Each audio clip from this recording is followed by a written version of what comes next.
Riverside Tower information, Lima, time 1553 Zulu, wind 240 at 8, gust 19er, weather's better than 5005, temperature 19er, dew point 08, the altimeter 3012. Visual approach in use, landing and departing runway 19 right and 19 left. All departing aircraft contact ground control for clearance and taxi instructions. This is weather information for Tulsa Air available on Hiawassee Flight Watcher flight service frequencies. Notice Airman Unlet Tower 3.5 west-southwest 250 feet AGL. Unlet Tower 418 north. So we will just go ahead and call ground now. Riverside Ground, good morning. Cardinal 7637 Victor's at the Riverside Jet Center with Lima. I'd like to get flight following to 3 Oscar 9 Grand Lake.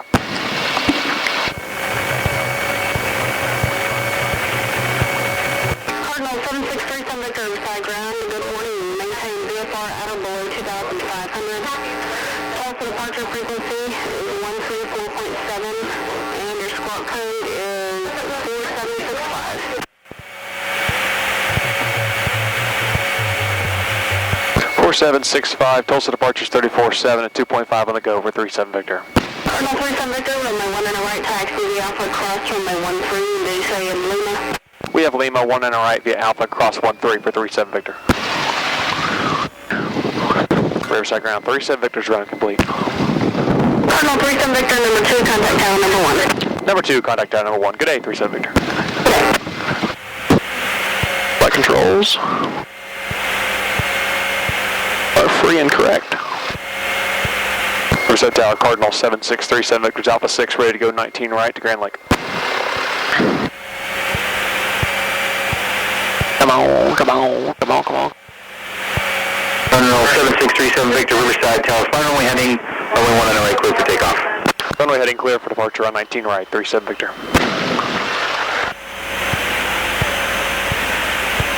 Clear on the approach in, and the runway, we got one on the upwind, we got him in sight.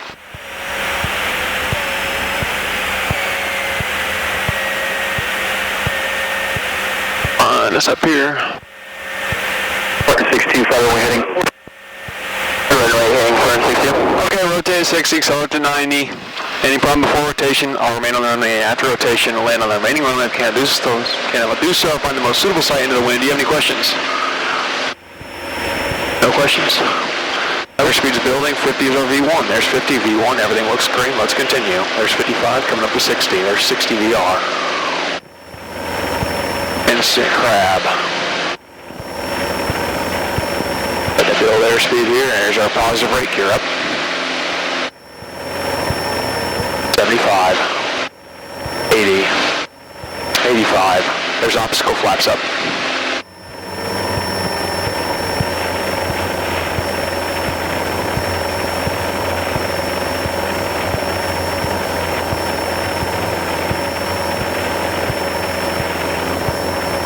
Cardinal 37 Victor, turn left heading 090. If able, can you start your left-hand turnout now? We'll go left to 090 now, 37 Victor. Yes, sir.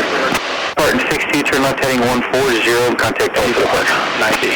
140, contact Tulsa There's 500 feet, we're squaring 25, 25. Okay, cruise power. Come in a little lower for traffic flat.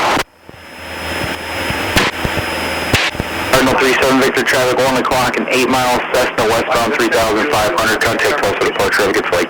Tulsa departure, look for the traffic. Thank you, 37 Victor. Single Hoagie, 560.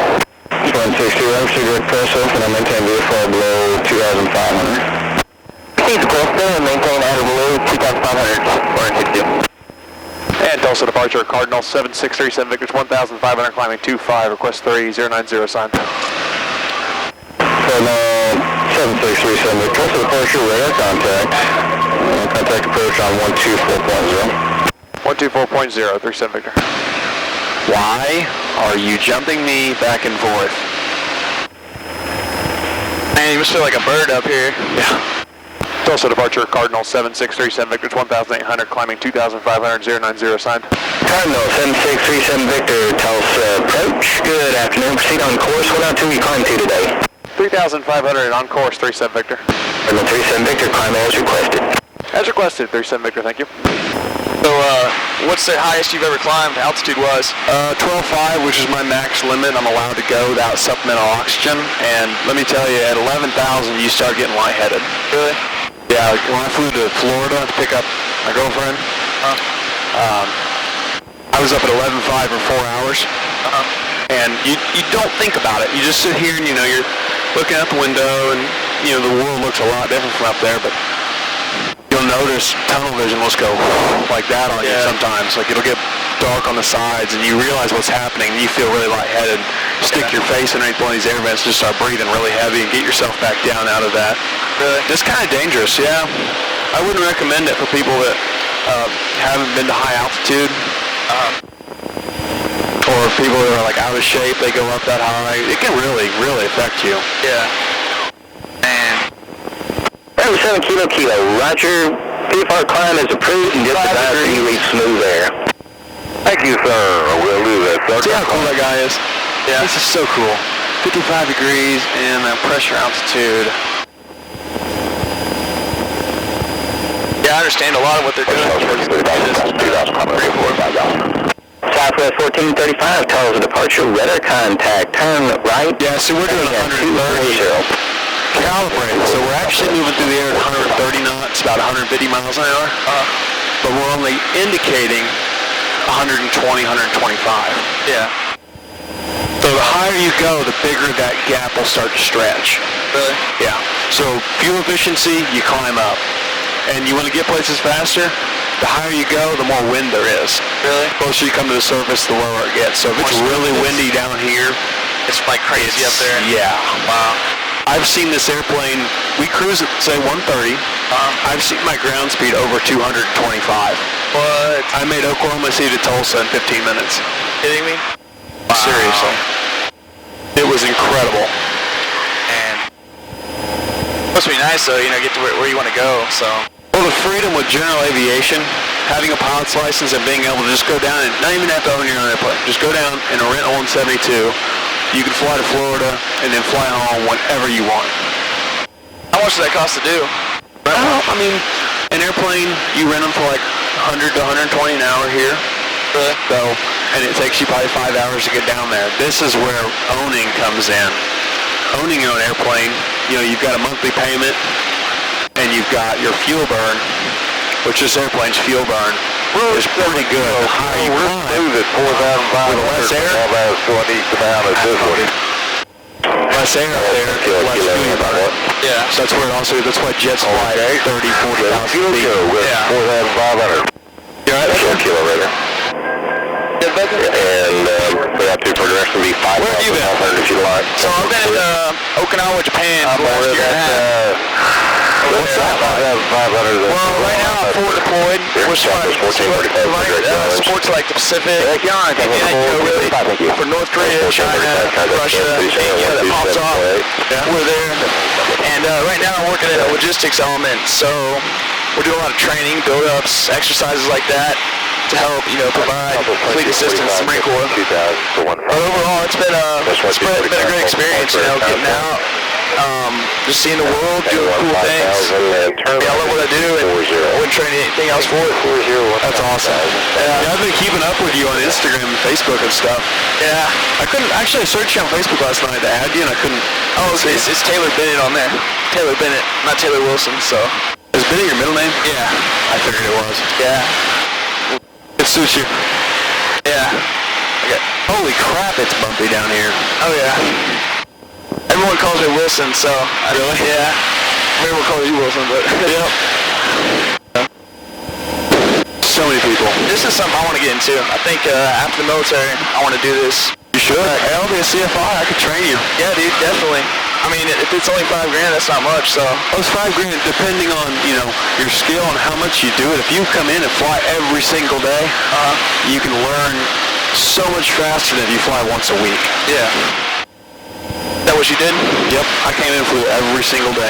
Man. But because I was 141, I'd have to wait and take a test, They had something called stage checks in 141. So you get a third of the way done with the program and you stop. Until you passed your stage checks, you couldn't move on. And that's where they really get you with 141. Really? You mess up one thing, one radio call, one power change, anything. You're doing the whole flight over. Really? And there's 2.5 hours that you're paying for. Wow. So, what was it like your first time flying by yourself, solo? My solo cross country. Actually, no. My solo here at Riverside was my first time by myself. And it was 3.5 hours long. Really? They make you stay in the pattern for 3.5 hours with all the other students. You have to fly in circles, or? Yep, you just sit there and land, take off, come up, come around, land, take off. And they make you practice your landings. And your instructor's on the side of the runway watching you. Alright, on the way back, we're climbing up. This is horrible. Yeah. So how did you do on that? I did pretty good. Yeah? Pretty nervous? It really, with being a pilot, you can't get nervous. Yeah. Like, if you have one of those moments where you're nervous and you're anxious, it's really not good, because you need to be able to think clearly and think what you're going to do. Flying is all about thinking 100 steps ahead of what you're doing right now. Yeah. What your next move is, what's going to happen when this happens. I got you. And the whole time, I'm thinking about this in the back of my mind, because after you go through an engine failure, you start to become aware of this. I'm down here looking around all the time for where I can go if something was to go wrong right now. Yeah. If something went wrong right now, I would come down and I'd go right on the highway. And we wouldn't want to do that, but we could. 20 degrees right, vector speed call. 20 degrees right. I'm going to get termination here from Tulsa. Okay. And Tulsa departure, Cardinal 7637 Victor would like to terminate. Cardinal 7637 Victor, roger. Got you in the system for advisory with the next center. You didn't want that? Negative. 37 Victor, roger. Radar service terminated. Squawk VFR and change advisory from Super. Squawk cell phone, change to advisory. Thank you. Good day, 37 Victor. Yeah. So after leave, I'm going back to Okinawa. When are you getting off leave? The 18th of November. So you're here for like a month? Yeah. And then after that, I'm going to go back and then in January I'm going to mountain warfare training up in California. Mountain warfare training? Yeah, doing some like fast roping, rappelling out of helicopters. That's freaking cool. Going off mountains, bridges and stuff like that, and ski down and set up radio networks. Yeah. And working with like recon and the SEALs and stuff like that. But communications, because I'm a radio operator, so that's what I do. Oh, really? Yeah. And then in March, I'm going to PCS from there, and I'm going to Camp Pendleton, California. I'm going to be stationed with the 1st Force Recon. So I'm trying to go. I'm trying to be a. Dude, you're going places. Yeah, I'm trying to be an operator, man. It's tough, but I know I can do it. That's sweet. Yeah, I'll be stationed with it. I'll be a recon operator. I get to hopefully I get to deploy a lot. So I'm trying to do big things, man. And you are too. Look at you, man. Proud of you. Look at you, man. You're in the military now. Seems like you always talked about it. Yeah. Seems like yesterday we're sitting in Miss Goldsmith's class. Right? Oh, God. I want to go in there and see her. Yeah, I know, right? She'd probably tell us to get out. I bet you she wouldn't recognize us. I bet you $10 she would not recognize us. Yeah. Hey, man, you really put on some muscle since, You think so? Yeah. Well, damn, you too. Oh, God, man. I used to be a little fat kid, I was a little fat kid August 1st. Really? And, oh, yeah. well, you remember back in 7th grade when we played football for Jinx Black, we were, Oh, yeah. fatties. And that was back in the good old days. Man, Alex Ross over there. Dude, He's over there playing football for OU now. yeah, I'm going to see him Saturday. Oh, you really? Yeah, him and Jordan Smallwood and Kalen. Say hi to him for me. Yeah, I will. I went down and saw him a couple months ago. It was before season. It was like spring, I guess. Really? I saw him. Oh, you saw him personally? Yeah, I saw him at one of the bars in Norman. Really? Yeah. Yeah, he's cool, man. Yeah. He's funny, man. Tell you, he's something else. So, He is that. Let's see what the weather is.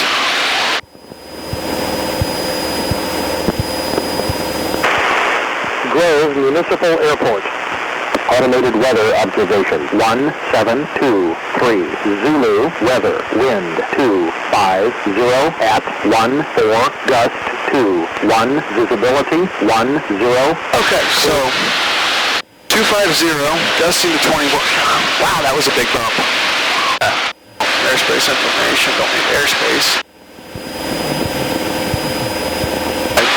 noise are. About 160 knots over the ground. 17 is what we're gonna land. Outside here on this island. What? How would you like to live out there? That is cool. What do you do when the lake freezes? What's that? What do you do when the lake freezes? I know, right? Ground Lake Regional 37 Victor is midfield, right downwind 17, Ground Lake. Talk about total isolation. Right.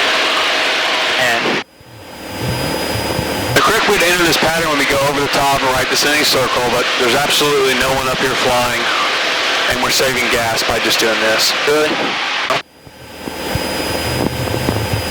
Wow. You have to make me, in flight school, have you make emergency landings? No, simulated but not true. Yeah. Okay, below 125, gear swinging. Grand Lake Regional 37 Victor is turning the right base for 17 Grand Lake.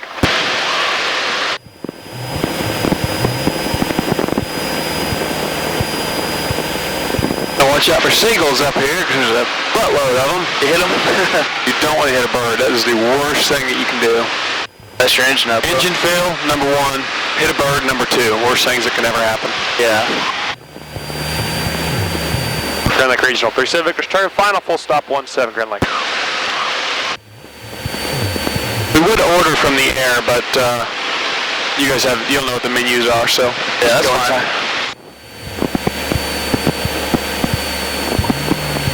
Laps of 20. Alright, pre-landing checklist. Geared down, nose gears extended. I have good brake pressure. We have 20 degrees of flaps in. We're at 90. Dumps check, fuel's on. Pop mixture on hold for a second. Alright, make sure your legs are clear there, because I'm going to have to really whip on this yoke here when we get down. See how much we're crabbing? Yeah. Pretty good crosswind here we got going on.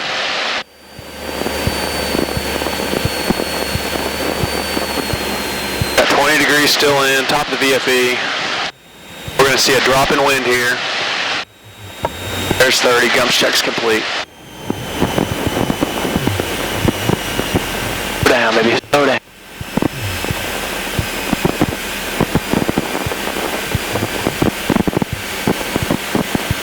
Man, really gusty. Yeah. So these things are pretty stable, huh? They won't like turn on you, will they? I'm having to fight it pretty hard. Wow, we were getting so much gust there, it was just trying to pick us back up and keep us buoyant the whole time. Yeah. This is really a kind of a place to do a crosswind because all these trees over here, think about every gap in those trees, it's allowing 25 knots of wind to come through those gaps. Yeah. And every tree is blocking it, so every 50 feet or so, you're getting hit with 20 knots of variant. It's just kind of throwing it off, huh? To fly, that's really hard. Grand Lake Regional 37, just clear 17 Grand Lake. Yeah, because airplanes all work around the principle of lift, and these things touch down right as the lift ceases to exist on an airplane. Yeah. And it can be pretty tricky. Like the landing back at Riverside will be so much easier. Good. Yeah. It's all open, so it's all the same. Exactly. But here you got all this right here blocking this wind. Good. But the important thing is the airplane didn't bounce. Yeah. Have you had some risky ones before? Oh yeah. Oh yeah. Every pilot will. Yeah. But you have to be able to learn your airplane, keep it from happening over and over. Yeah. Have you landed this thing in 37 knots of crosswind, and the max demonstrated is 17 in the book. What?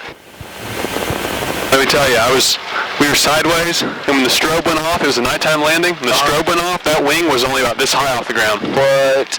Yeah. You're probably like, I saw it and I noted it, so I was like, don't roll anymore, but gotta roll that much, just keep ourselves on the runway. yeah. We were literally like this. Really? Put off the ground. Yeah, it was crazy. Man. Okay, right here. How long does it take from here to Florida? The 4 hours for me, I had a little bit of a tailwind. Probably 4.5 hours with no tailwind.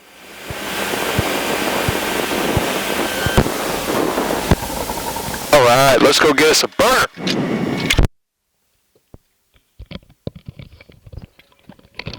Wherever you are in the world, share your Aviation. Share Aviation, a network for pilots by pilots.